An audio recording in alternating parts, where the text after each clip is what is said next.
আন্দামান নিকোবর দ্বীপপুঞ্জের কাছে তৈরি হওয়া নিম্নচাপ ইতিমধ্যেই অতি গভীর নিম্নচাপে পরিণত হয়েছে।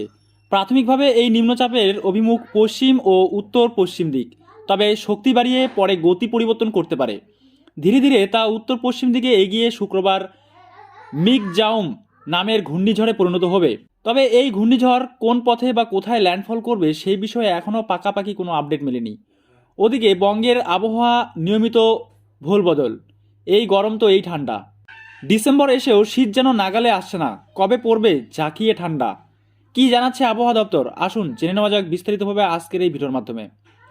বদলাবে আবহাওয়া, আবহাওয়া দপ্তর জানাচ্ছে চলতি সপ্তাহেই আবহাওয়ার বদল হবে উপকূল ও সংলগ্ন জেলাগুলিতে।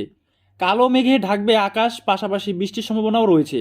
বজ্রবিদ্যুৎ সহ বৃষ্টির সম্ভাবনা থাকছে বেশ কিছু জেলায়। কলকাতা সহ দক্ষিণবঙ্গের জেলাগুলিতে রাতের তাপমাত্রা বাড়বে, কমবে দিনের তাপমাত্রা। আজ ও আগামীকাল বৃষ্টির সম্ভাবনা নেই। পশ্চিমবঙ্গের জেলাগুলিতে ঠান্ডা অনুভূত হবে। উত্তরবঙ্গের আবহাওয়া, সপ্তাহের শেষে উত্তরবঙ্গের দার্জিলিং ও কালিম্পংয়ে সামান্য বৃষ্টির সম্ভাবনা রয়েছে। তাপমাত্রা সেরকম হেরফের হবে না। আগামী 3-4 দিন উত্তরবঙ্গের সমস্ত জেলায় তাপমাত্রা প্রায় একই রকম থাকবে।